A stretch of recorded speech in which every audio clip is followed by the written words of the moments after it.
आज प्रचार के लिए आए हुए मेरे संसद में सहयोगी आदरणीय मनोज तिवारी जी और उपस्थित सभी भाई और बहनों, आप सबके आशीर्वाद के कारण 10 साल नागपुर का सांसद होने के नाते मुझे कार्य करने का मौका मिला। नागपुर में 10 साल में करीब 1 लाख करोड़ रुपए के काम हुए। केवल नागपुर में काम नहीं हुए तो मनोज जी भी जहां से चुनाव लड़ते हैं वहां भी मैंने 8-10 हजार करोड़ के काम किए ही हुए,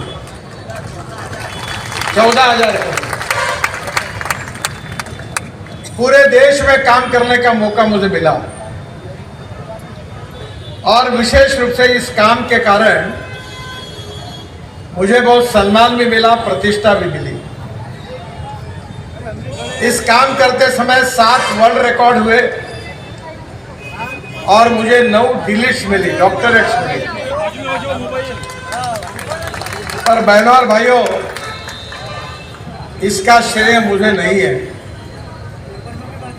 अगर आप मुझे चुनकर नहीं देते और अगर मैं नागपुर का सांसद नहीं बनता तो मैं ये काम ही नहीं कर सकता, और ये काम मैं आपके कारण कर सका, इसलिए इसका सही श्रेय आप सबको है जो मेरे सामने बैठे हुए। आज नागपुर का विकास हुआ है, सब जगह कंक्रीट रोड बन रहे हैं, फ्लाईओवर्स बन रहे हैं, अंडरपास बन रहे हैं, रेलवे ओवरब्रिजेस बन रहे हैं। के जनता के लिए सबसे पहला काम अगर कोई है तो पीने का पानी मिलना चाहिए। आज मुझे इस बात की खुशी है कि हमने 89 पानी की टाकियां बनाई है, 79 का उद्घाटन हो गया है और 10 पानियों की टाकियां नागपुर में टैंकर की जरूरत नहीं पड़ेगी। और इतना ही नहीं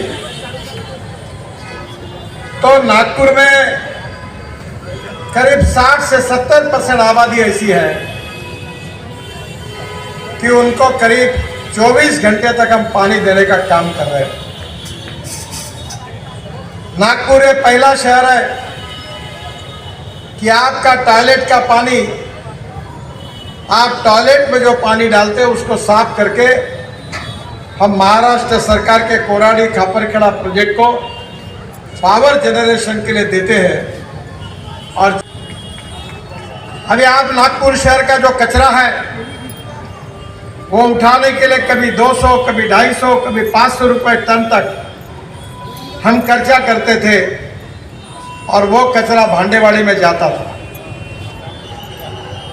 पर अब हमने यहाँ एक बड़ी कंपनी नीदरलैंड से आई है, वो कचरा भांडेवाड़ी में इकट्ठा हो रहा है और उल्टा 50 रुपए टन वो नागपुर महानगर पालिका को कचरा खरीदने की रॉयल्टी दे रहा है। और इस कचरे से इसको अलग अलग करके सेग्रीगेट करके ग्लास, मेटल और प्लास्टिक का रिसाइकलिंग होगा। जो एग्रीगेट होगा वो कंस्ट्रक्शन के काम में आएगा और जो ऑर्गेनिक वेस्ट होगी उससे बायो सीएनजी और बायो एलएनजी तैयार होगी और नागपुर में 28 टन पर डे ये सीएनजी तैयार होगा और जिसके कारण लोग जो डीजल और पेट्रोल के वाहनों का उपयोग करते हैं उनकी 50% बचत हो जाएगी और शहर का प्रदूषण कम हो जाएगा। हमारे नागपुर में कहीं भी जाओ तो लोगों को पूछते थे आपका लड़का कहाँ है, तो जवाब मिलता था कि लड़का हमारा मुंबई में या पुणे में पढ़ता है। अब बहनों और भाइयों, नागपुर के लड़कों को मुंबई और पुणे में जाने की जरूरत नहीं है। सिम्बोसिस हमने नागपुर में लाया, 450 करोड़ की ताजमहल जैसी यूनिवर्सिटी बनी है और हमारे हेयर कटिंग सैलून और ब्यूटी पार्लर के कोर्सेज से लेकर MBA और लॉ स्कूल तक सब कोर्सेज हैं। 10,000 बच्चे पढ़ते हैं और वहाँ पढ़कर तुरंत फॉरेन में चले जाते हैं। अब उसी के बाजू में हमारे देश की पहली 5 शिक्षण संस्था में जो आती है नर्सिंग मुंगी, उनको भी हमने 40 एकड़ जगह दी है और KG से PG वहाँ व्यवस्था होगी। नागपुर में ट्रिपल IIT है, IIM है, 5 मेडिकल कॉलेज है, एम्स आया है और नागपुर में इंटरनेशनल लॉ स्कूल आई है। नागपुर एजुकेशनल हब बना। रोज नागपुर से हवाई जहाज से विदेशों के लोग नागपुर में आते हैं। अब इतना ही नहीं तो अंबोरा का विकास कर रहे हैं। वहां केबल स्ट्रीट ब्रिज बनाया है, दोनों बाजू में कैप्सूल लिफ्ट है जो 15-15 लोगों को ऊपर लेके जाती है और नीचे में कंक्रीट की स्लैब नहीं है तो ग्लास लगी हुई है। TCS, टेक महिंद्रा, HCL, इन 4 ही कंपनियों में 40,000 लड़के लड़कियां काम कर रहे हैं। मेरा विश्वास है कि इस साल दिसंबर समाप्त होने के पहले नागपुर में, मिहान में कम से कम 1 लाख युवाओं को नौकरी मिलेगी, रोजगार मिलेगा। ये वचन मैं आपको देता हूं। और अगले 5 साल में और 1 लाख युवाओं को रोजगार मिलेगा, इसकी व्यवस्था हम करेंगे, इसका भी वचन देता हूं। मेट्रो में 13,000 युवाओं को रोजगार मिला। बुटीबोरी और MIDC हिंगला में दोनों पकड़ के 80,000 लड़कों को जॉब मिला है। और अगले 5 साल में विदर्भ में 5 लाख, नागपुर शहर में 1 लाख और नागपुर जिले में 1 लाख, इतने जॉब हम क्रिएट करेंगे, इतने रोजगार निर्माण करेंगे, ये वचन मैं आपको देना चाहता हूं। और जो बोलता हूं वो डंके की चोट पर करके रखता हूं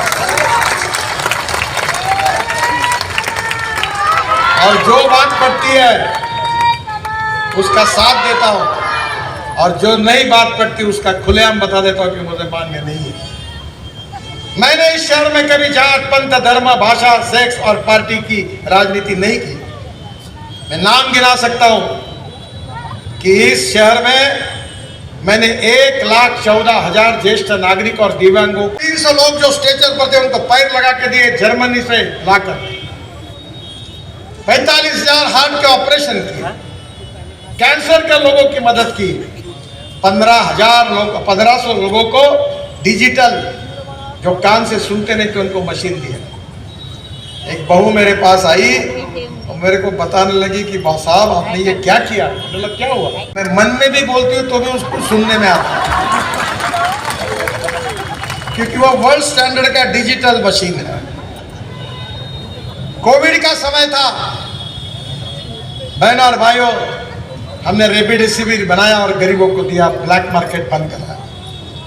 कोविड के कारण लोगों की आंख जा रही थी, फंगस के इंजेक्शन लाए, वो यहां बनाए, पूरे देश को दिए।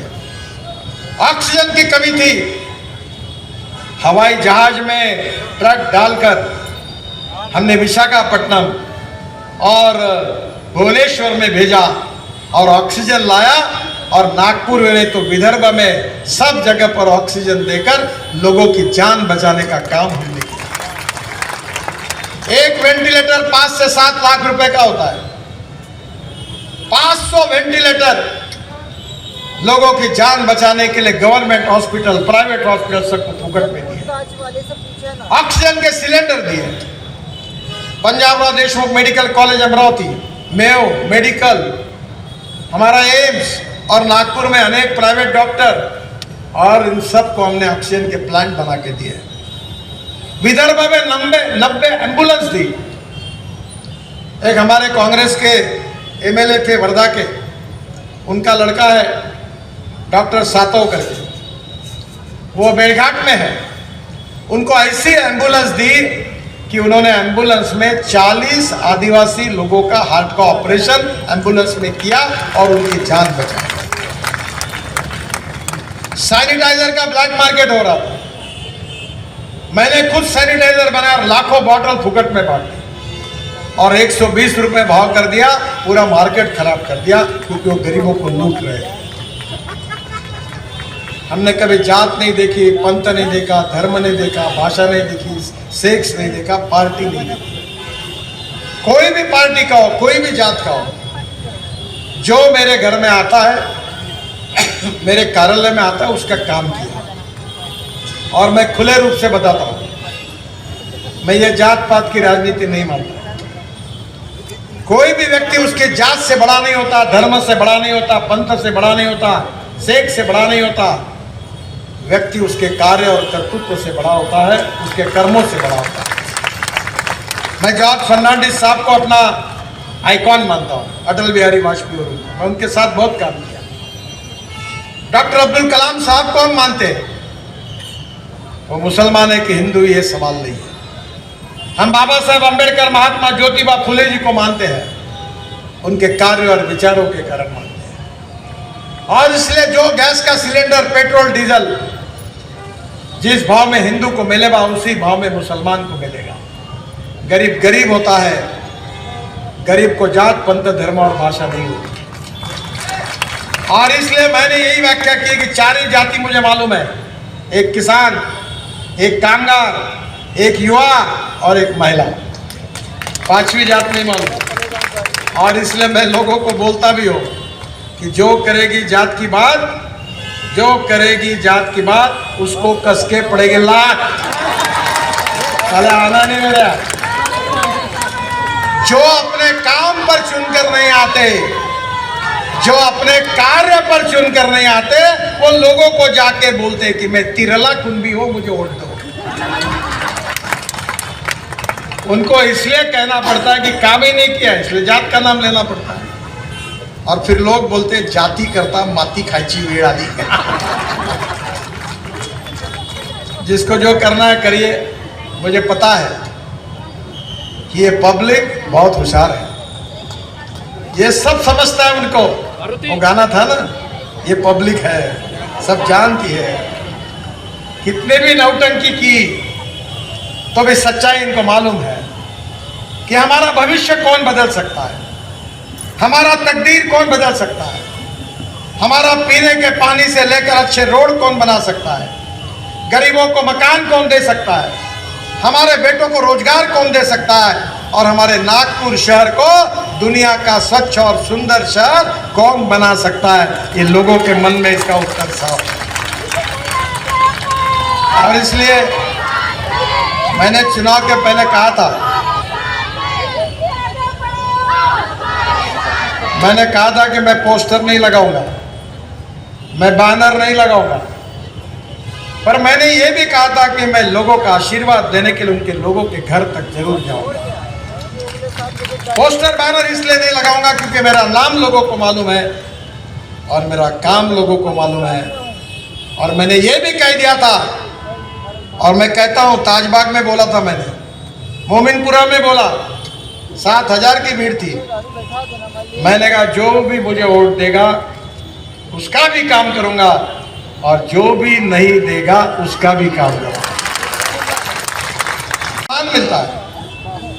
हमारे मित्र है डॉक्टर चौधरी, ऑर्थोपेडिक सर्जन है, बहुत अच्छे डॉक्टर है। उनको लंदन के पार्लियामेंट में अवार्ड मिला। तो लंदन के पार्लियामेंट के स्पीकर थे, तो चौधरी जी उनके टेबल पर बैठे थे। तो उन्होंने संजीव चौधरी को पूछा, आप इंडिया से हो? बोले हाँ। You know mister Nitin Gadkari? बोले yes, he just like my family.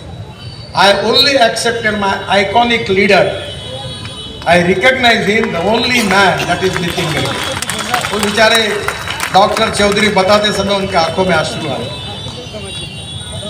मैं कोई फुकट का काम नहीं करता, मैंने हार नहीं पहना है किसी को, बायोडाटा छपवाया नहीं, और टिकट मांगने के लिए कभी किसी के पास गया नहीं। एक काम मैं ईमानदारी से करता हूं, जनता की सेवा। मैं राजनीति को केवल सत्ता कारण नहीं समझता। मैं बहुत बार लोगों को समझाता हूं, इंटरव्यू में कहता हूं कि ये टाइम है, we need to redefine the definition of politics.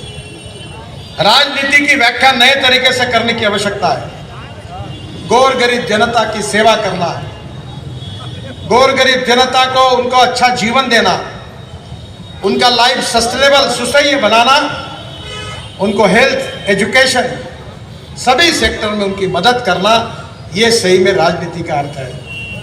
राजकारण में समाज कारण, राष्ट्र कारण, सेवा कारण और विकास कारण। और politics is the instrument of socio economic reform. और यही बात मैं कहते रहा और मैं अपने उसूलों से चलता रहा। मुझे इस बात की चिंता नहीं है और सच बोलने के लिए डर भी नहीं है। और इसलिए मैं आपसे प्रार्थना करता हूं कि 10 साल जो कुछ हुआ था वो तो केवल ट्रेलर था, अब असली फिल्म शुरू होना बाकी है। आप सबके सहयोग से नागपुर को हिंदुस्तान का स्वच्छ, सुंदर और प्रदूषण मुक्त शहर बनाना है।